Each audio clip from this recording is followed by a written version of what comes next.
Hello' everyone, মই আপোনালোকক কৈছিলোঁ যে ইণ্ডিপেণ্ডেঞ্চ ডে'ৰ কাৰণে আমি আমাৰ কোৰ্চৰ অফাৰ ৰাখিছোঁ। চ' যিটো কোৰ্চ 199ত আছিলে সেই কোৰ্চটো এতিয়া মাত্ৰ 100 টকাত আমি ইয়াৰ পৰা দি আছোঁ।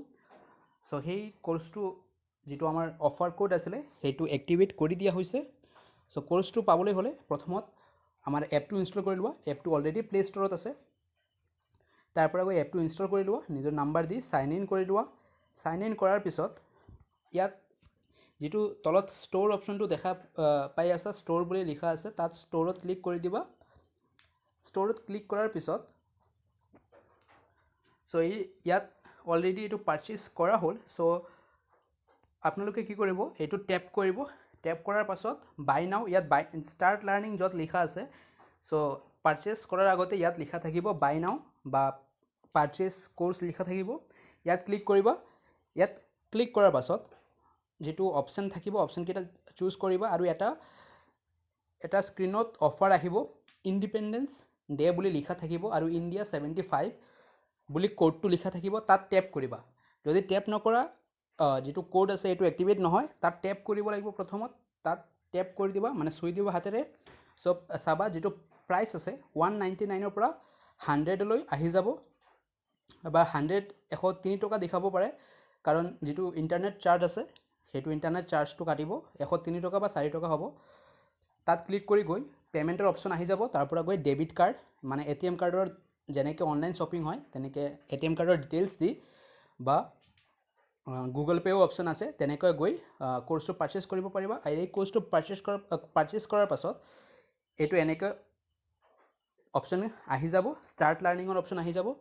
পাৰচেজ কৰাৰ পাছত এপটো এবাৰ মিনিমাইজ কৰি আকৌ ৰিষ্টাৰ্ট কৰি ল'বা। এপটো ৰিষ্টাৰ্ট কৰাৰ পিছত ইয়াত ষ্টাৰ্ট লাৰ্ণিং অপশ্যন আহিব। আকৌ ষ্ট'ৰত যাবা। ষ্ট'ৰত গ'লে এনেকৈ ষ্টাৰ্ট লাৰ্ণিং অপশ্যনটো আহিব।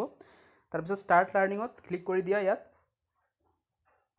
ষ্টাৰ্ট লাৰ্ণিঙত ক্লিক কৰাৰ পিছত আটাইকেইটা অপশ্যন আহি যাব। ইয়াত চোৱা, আটাইকেইটা অপশ্যন আহি গ'ল।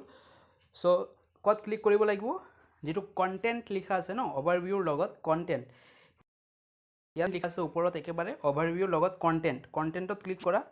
কণ্টেণ্টত ক্লিক কৰাৰ লগে লগে চোৱা আটাইকেইটা অপশ্যন আহি গ'ল। DHS গ্ৰেড 4 মক টেষ্ট, ইয়াত চোৱা এটেম্প্ট আহি আছে অলৰেডি। ইয়াত কেইটা আছে, তিনিটা, 6টা, 7টা মক টেষ্ট আছে ইয়াতে। বেক কৰা। গ্ৰেড 3 চোৱা, ইয়াত 10টা আছে। আনলক হৈ আছে কেইটা, 1, 2, 3, 4, 5, 6টা। আগত 7টা, ইয়াত 6টা, 13টা টেষ্ট। তাৰপিছত ই বুকছ অলৰেডি 2টা আছে, ডাউনলোড কৰি পঢ়িব পাৰা। তাৰপিছত গ্ৰেড 4 ADRE, মানে অসম ডাইৰেক্ট ৰিকুৱাৰমেণ্টৰ টেষ্টটো, ইয়াত 5টা এটেম্প্ট কৰিব পাৰিবা। এটা ইয়াত ফুল লেংথ আছে, বাকীকেইটা শ্বৰ্ট লেংথ আছে। ফুল লেংথ মানে কি, 100টা কুৱেশ্যন ডাইৰেক্ট থাকিব। তাৰপিছত Assam direct requirement grade 3 test আছে 3টা। এইকেইটা ফুল লেংথ হয়। ফুল লেংথ মানে 100টা কুৱেশ্যন থাকিব, আটাইকেইটা মিক্স। আৰু PDF কেইটা চাই লোৱা। ক্লাছ নোটছ বুলি লিখা আছে, ইয়াত আটাইকেইটা প্ৰিভিয়াছ PDF ইম্পৰ্টেণ্ট কুৱেশ্যনৰ যিকেইটা PDF আছিলে ইয়াত আপলোড হৈ আছে।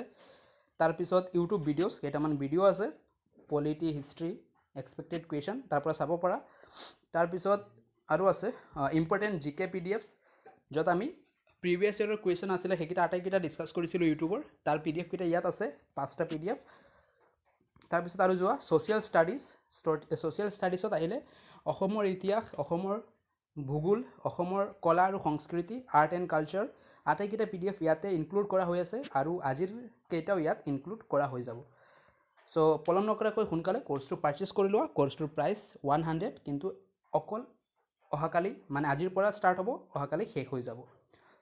চ' এই ভিডিঅ'টো ইমানেই আছিলে। শ্বেয়াৰ কৰি দিয়া নিজৰ লগৰীয়াসকলৰ সৈতে। ধন্যবাদ। আৰু যিসকলে এতিয়ালৈকে আমাৰ এপটো ইনষ্টল কৰা নাই, এপটো ইনষ্টল কৰি লোৱা। ছাবস্ক্ৰাইব কৰা নাই যদি ছাবস্ক্ৰাইব কৰি লোৱা। ধন্যবাদ। শুভৰাত্ৰি।